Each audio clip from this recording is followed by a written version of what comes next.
All right, this is Todd Atkins, and I'm back with Miguel Iterati. We're going to do another episode of the MMA Conspiracy Hour. And before we start, as always, check out sponsor Live to Fight Design. Use my promo code Todd Atkins. You can get 20% or $20 off your order. Fight banner and gym banners. So check them out at Live to Fight Design on Instagram. Now, Miguel, I kind of want to start out since this is kind of the thing that's the newest of the three that we're going to talk about today. And that is, it seems like this Fury Ngannou exhibition rumor is, it seems like it might be real amongst the boxing people. So I kind of want to just get your thoughts on, where that's going. And if it does happen, whether Francis Ngannou loses or not, which he probably would, is it another win over the UFC or no? Well, there were rumors that, this match has been on the table for a long time. Even before he signed with PFL, they were trying to make, even while he was with the UFC, he thought he might be able to get permission to do it. So it's been on the table a long time. And, the ball's always been in Tyson Fury's court. He's the one who was going to pick when on his schedule it worked. And if it works for Ngannou, fantastic. I think this is one of the bigger monetizations that Tyson could do if built right. You have a kind of sideshow match, exhibition, stuff like that, but probably, that or Usyk would probably make about the same money for him. So why not, that's, and he's making the call. That to me was the problem with this is, Ngannou's been waiting for us. He had reason to feel confident. He's a good opponent. They're going to make money. So, but he was waiting for Fury to pull the trigger. And even then, Fury comes with a lot of baggage. He's had matches pulled, and where they're going to do it in Saudi Arabia. Where you think you can get away with anything, but then they lost TV sponsorships in a previous deal when Daniel Kinahan's name appeared. I'm sure they'll hide him, or he'll be removed from this situation enough that won't hinder it. But you can always count on Tyson Fury being an X factor. So we'll see. We'll see if it gets finished. If it gets finished, it makes sense. Tyson's going to make money. It's, I think, relatively easy work for him. Queensberry rules against a novice, and he's a big, scary guy. So you can do the poster boy, let him do all the talking. Ngannou is a, strong, silent type. So the media build up to this is all going to be on Tyson, and he's going to be the guy that made this fight happen. Once they do that, then I think this is the best thing that could happen to the PFL is get this fight out of the way, let him make his money, and then put him in the PFL ring. But now that this is going to happen, or at least that it looks like it is, you got Diaz is probably going to get a good payday against Paul. Ngannou's going to get a good payday here. UFC wasn't able to make the match between Jones and Fury, which they tried to talk about. What do you think about those three things? I mean, is it bad for the UFC that all three of these things kind of took place?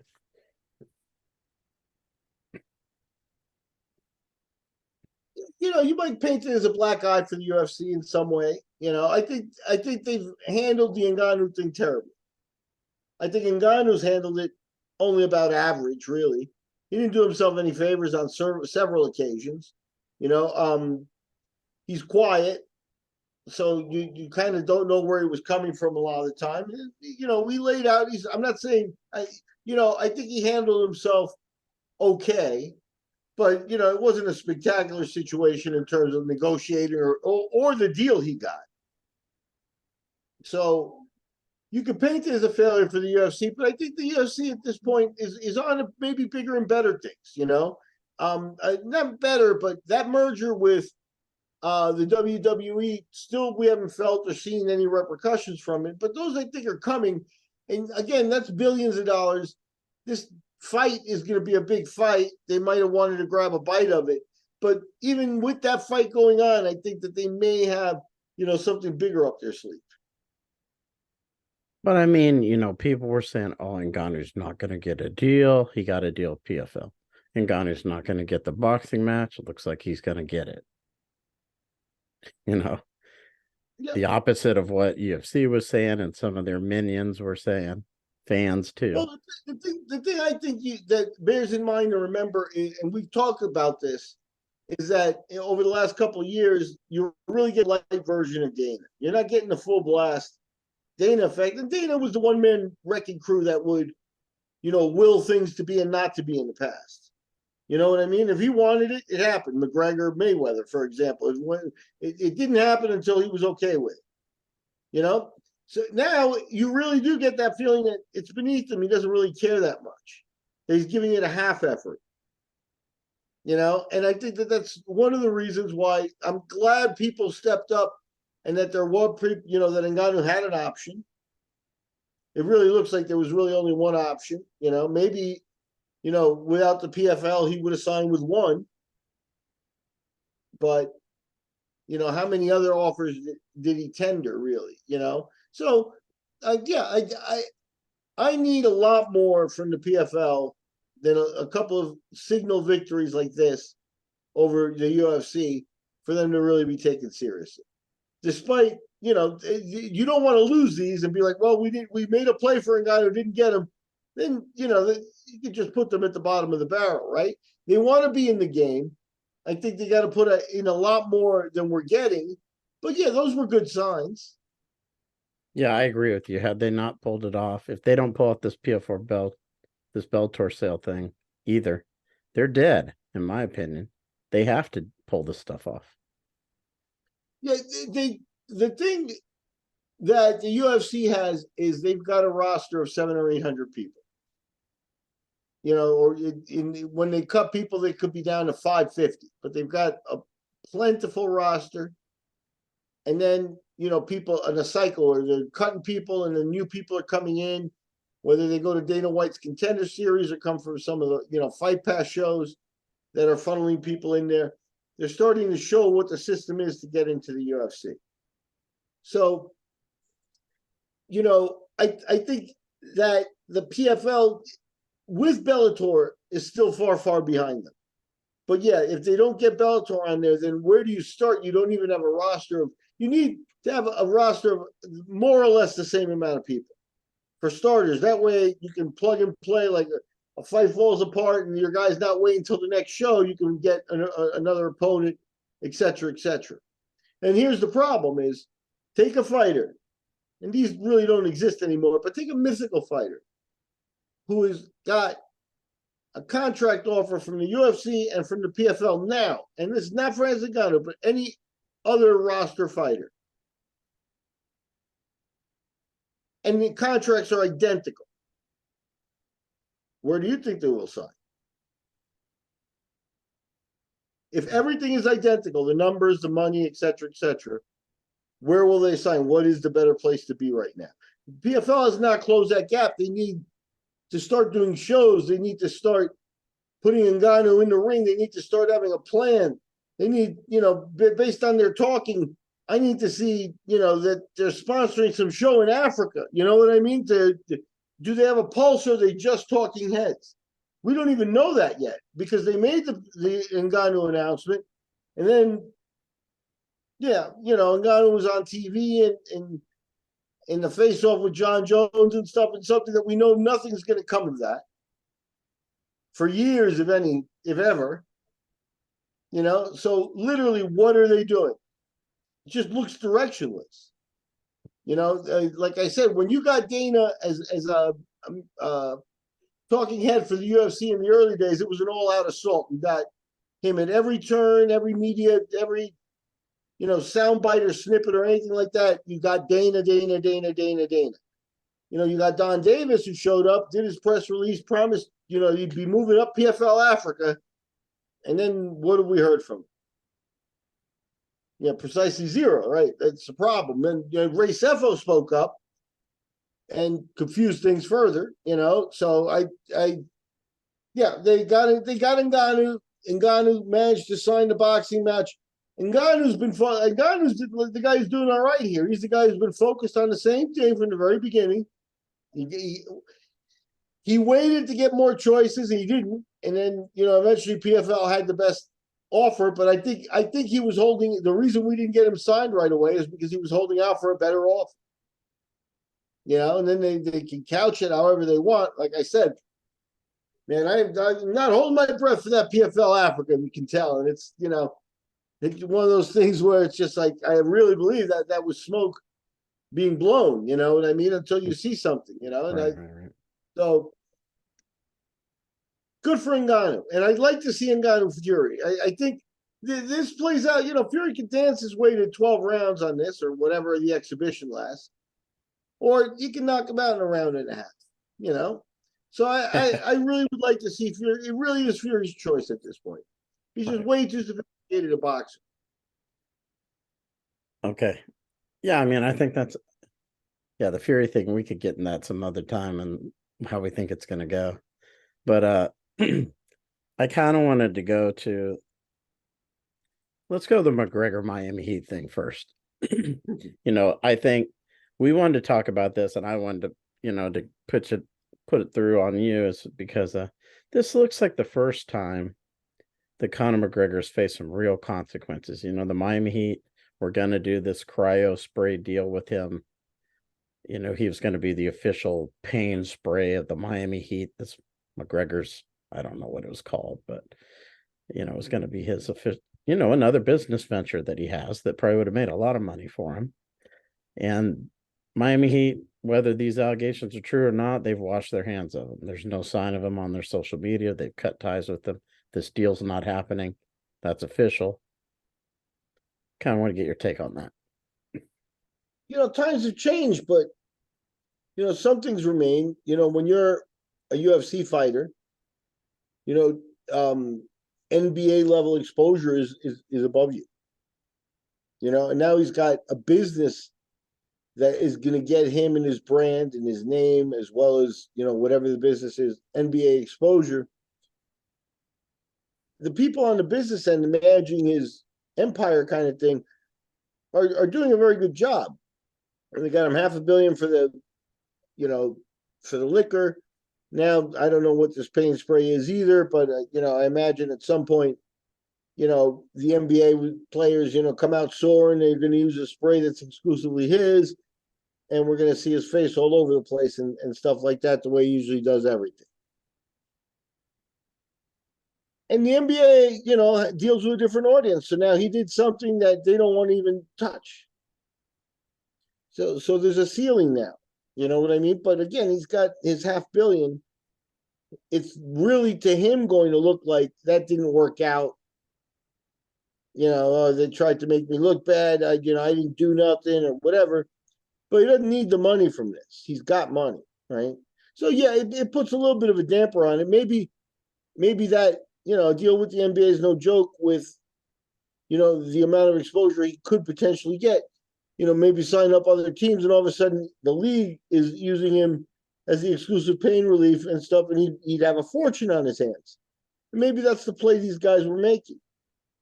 But all that gets yanked because of something he did or didn't do, but something where he was caught not looking good.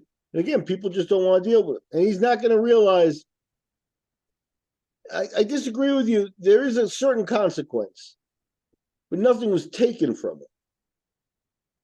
Just a deal, because he hadn't seen the money. We don't know how much he lost. He lost X amount, and no one went to his bank and said, you're 500, 600 million. It's 300 now. There's your loss. You lost something, dummy. He hasn't lost anything really. Yeah, that deal didn't work out. I got another deal. Rolexes, Russian fake Rolexes, whatever. McGregor's everywhere. So I think I think a real business person would realize. Would take the signs. He should have realized already that his behavior is not cool. At 35, you're not what you were at 25. And if you really are a business person, you should behave differently. He's cost himself some money. And again, we talked about a father figure or somebody who comes up to him and talks to him and tells him maybe should that have been his coach his MMA coach. I'll give you another example. Maybe he should be his bookkeeper. Because somebody there has got a pretty good job, and at the same time, has got to be watching his behavior. That guy's writing checks to lawyers, and he's the guy who can go to him and go, look, here's the bottom line. Your shenanigans have cost you this. In legit money, because lawyers and little PR campaigns to clean your image up and whatever else he's had to orchestrate there is not free. But is that enough? I don't think it's enough yet. He's still rolling in it. He still feels the success. So I think we'll just keep seeing this type of thing from Conor. What you don't see is him fighting. What does it say about the UFC and MMA that the Miami Heat washed their hands of him that fast, and the UFC just proceeds to carry on with the Ultimate Fighter like nothing happened? There's some distortions in the force. You know what I mean? It's like Dana slapping his wife on New Year's, and you talk about zero consequences, visible consequences, for a crime that is just crime, but for something that is unjustifiable. And how do you get away with hitting women? And he managed to orchestrate that. But again, I think maybe that could have even had some input into the NBA may have said, all right, the UFC is a hot product. Maybe we should team up with them somehow. They have elite athletes. We have elite athletes. Might even show footage of NBA guys taking jujitsu or vice versa. Who knows? Who knows what? I don't think they were going that far in planning or anything like that. But you could leagues deal with each other this way. It's a big league, right? The UFC is becoming a big deal, and then they look at it and their number one star, and their number one face among the executives, two strikes against the UFC. So maybe they topped off, in terms of how mainstream they can actually get. That's an interesting thing that you just brought up. But I've thought about that myself. You know, just here and there, sitting around. Has the UFC kind of, we saw some big fights and some big moments, with McGregor and some other fights, but it does feel a little bit like maybe they've reached as far as they can get.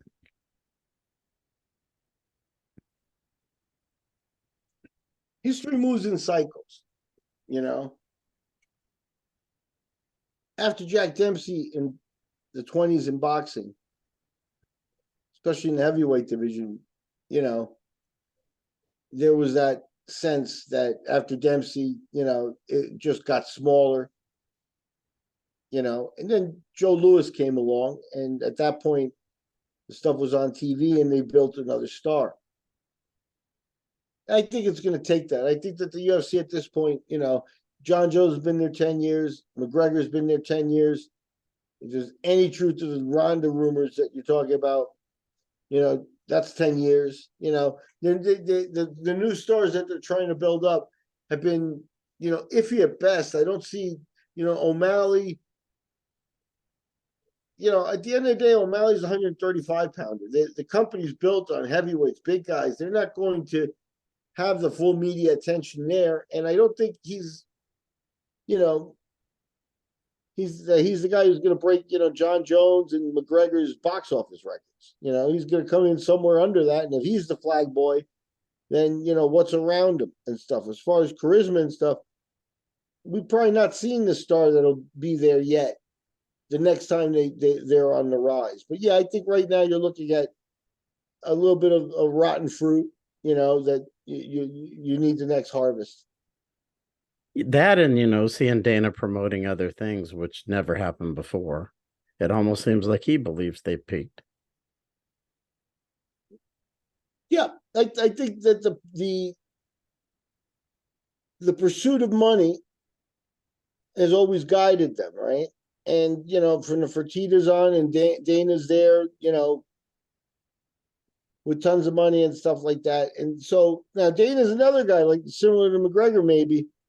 This is just what you hear on the internet, right? But he's also a guy who's approaching $500 million in worth.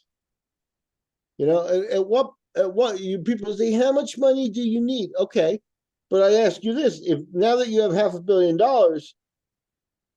especially our read on Dana's personality, wouldn't that make you think like, I can make $1 billion? I can get to I can be a billionaire. You know what I mean? I think a billionaire is almost a new threshold. You know, when we were kids, $1 million was like $1 million. You know, now it really is. You know, you can have a nice run for a year or two. You know what I mean? It's like, so I think that may be what you're seeing with Dana diversifying and doing all this other stuff. So I think that the ever loving dollar is what he always has pursued, and that's what he's pursuing it. As we mentioned, you know, going to those sports from skateboarding to slap fighting to what was the other one, BMX or some type of, Nitro Cross. you know, if they figure out a way for people live on their phones to be at the Cross event and hear, oh, you know, bet on your favorite guy, and they go out on their phone and they can make a bet, and they're the house. Hey, that's what they did with UFC. They legalized it so that they could take bet money. You had guys who own a casino also on the boxing commission in Las Vegas. So come on. So I think that's what the end game is there, is to start taking betting on those other alternate sports, because that's where the money is. I want to ask you about you know, we're going to kind of go into Ronda Rousey now, since you have mentioned that, and that's something that I don't know if I believe this, but I mean, you're hearing it more, that people are saying that she's going to come back, and I've even seen guys like John Anik talking about this, not necessarily confirming it, but saying he doesn't like the idea of her coming back to get a title shot immediately. What do you think about this? That, you know, this talk that's going on. You know, I could speculate, but I think that they're missing the point. I think that if they're thinking like a company, the WWE and the UFC just merged. So the idea, you know, Ronda's not going to be able to be like, well, I'm negotiating with the UFC. You guys better come up with more money or anything like that. That ain't happening, right? The idea of her coming back, you know, she's a big name in terms of a Hall of Fame name. And how do you generate that? I think at 35, 36 years old, where she is, you run the risk of her not being able to perform at a high level anymore, especially after some pro wrestling that could break down your body. It's like you get old, you know? And I don't think that there are a lot of, you know, 40-year-old women MMA athletes or people capable at 40 of performing against a top-notch, you know, UFC roster. I think a more likely chance is, if you look at the panorama, Ronda was used to headline WrestleMania. I think it was a co-headline job this last time, but it was her winning a tag team match, and her partner was Shayna Baszler, who has 25 MMA fights in her career before going over to pro wrestling. Now, Shayna's 40. But I think a more likely scenario is that at some point they break up the tag team in typical pro wrestling fashion. You know, they've been doing it for decades. And, you know, at WrestleMania, when they go to fight, they fight under UFC rules with a UFC cage that gets lowered from the roof or whatever thing they pull off that way. That'd be bigger for the UFC than any stage that they could set up with the women on their end, just a normal, you know, UFC 311. You know, no, but it's on in the WrestleMania stage that these girls couldn't figure it out under any circumstances. Now they're going to actually do an MMA fight, and then, and you know, from there, whether it's, they'll tell you it's not scripted, and there'll be people who will never believe it, but people will be talking about it, and I think that might be the most likely scenario. The UFC, between the two companies, I think the UFC rated to be a little bit worth more money. Like they were actually a little bigger than WWE. But what the WWE has is the pedigree of the 50 years. There are more WrestleMania. WrestleMania started before the UFC even existed. So they've got like that. The WrestleMania brand is almost like the big prize there. And I think that's a chance for the UFC brand to show itself there, and to show itself in a respected sense. Like they put it into a fight because there's no other way to decide the differences between these people except for an all-out cage fight, you know? And I think that's what the marketing that would best suit them, I guess.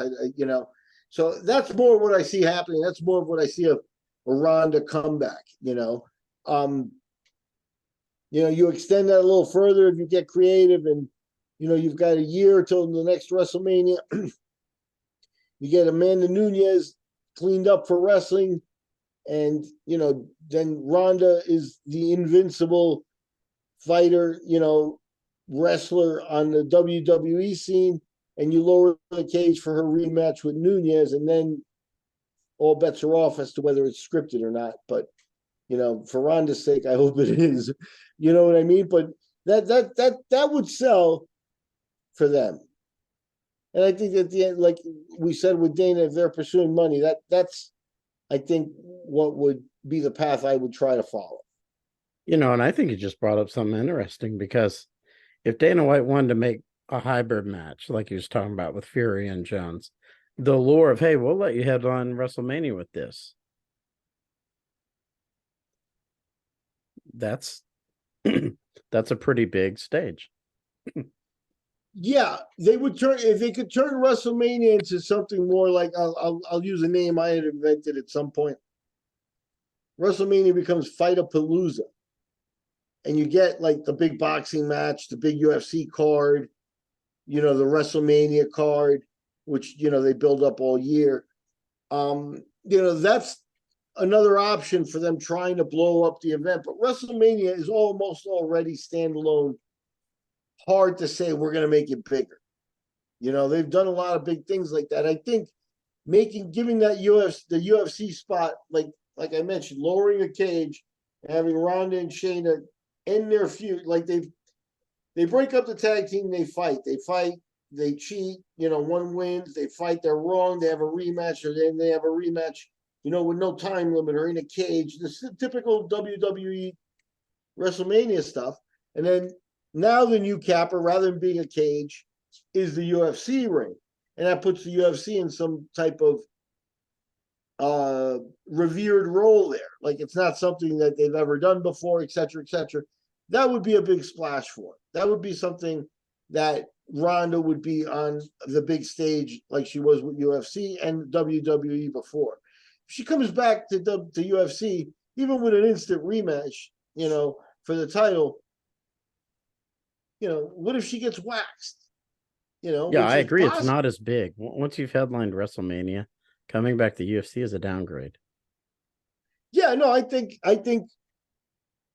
yeah, I think I just laid out for you what the best plan is, and that could be a reason why everything, why um Dana didn't worry too much about the Tyson Fury and Ngannou thing and stuff like that, because he knows when they do the UFC connection with the WWE in the way they want, that's going to be bigger than anything the other people do. And again, the problem with McGregor and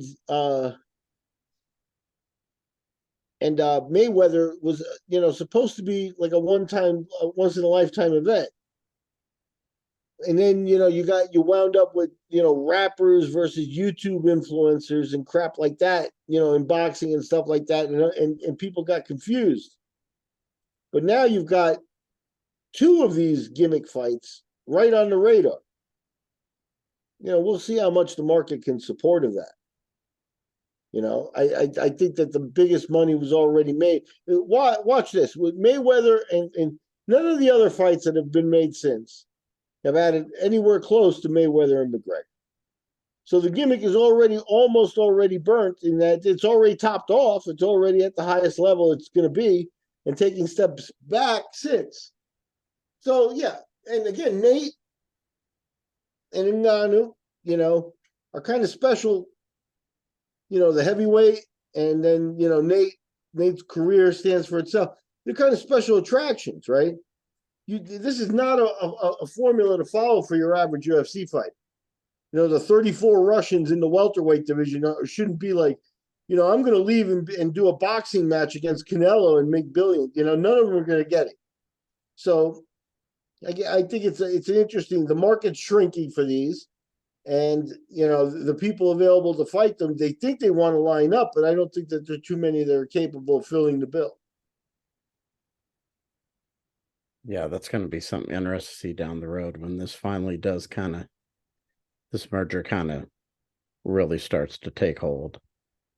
Because, like you said, and like Eric Bischoff said, we probably wouldn't see anything for about 13 months. Yeah, So, like the bottom line is just start with basics, a PR department, legal department, and stuff like that. There's going to now you're going to have two departments working separately at some point. And in an old career, I was there when Citibank had a major uh, merger with another company of that ilk. I don't even remember what it was. Sandy Weil was their chairman, and ours was John Reed, and it was a battle with the second in command here, second in command here. Only one guy stayed, and then the marketing team, half of them had to go, and stuff like that. Eventually, that's going to happen. They can't keep double paying all those departments. Guys that do graphics on TV shows. How many of them do you need? You know what I mean? It's like if they have 100 over here and 100 over here, can we make do with 150? That means 50 of them are gone. They haven't done this attrition yet in these companies, but once it's done, that's when you can come up with an idea like, perhaps, using the UFC ring as something special at WrestleMania and presenting it like it's never been presented before. something to look forward to. Yeah, it's probably not going to happen, but We can always check it out. Well, Miguel, as always, I appreciate you taking time to do these shows.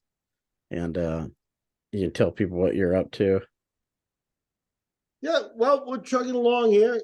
You can check out the MMA Collector 74 on YouTube. That's where we've got our collector series and also the MMA Museum podcast where we do interviews. And on the side, I may send Todd a link here to my new side gig here, which is working for a dog rescue. There's just a little link there if somebody could throw a couple bucks on donations for them. I know they need them, and it's really rewarding work. So that's what I've been up to. Dog rescues, basically. I smell like dog, actually.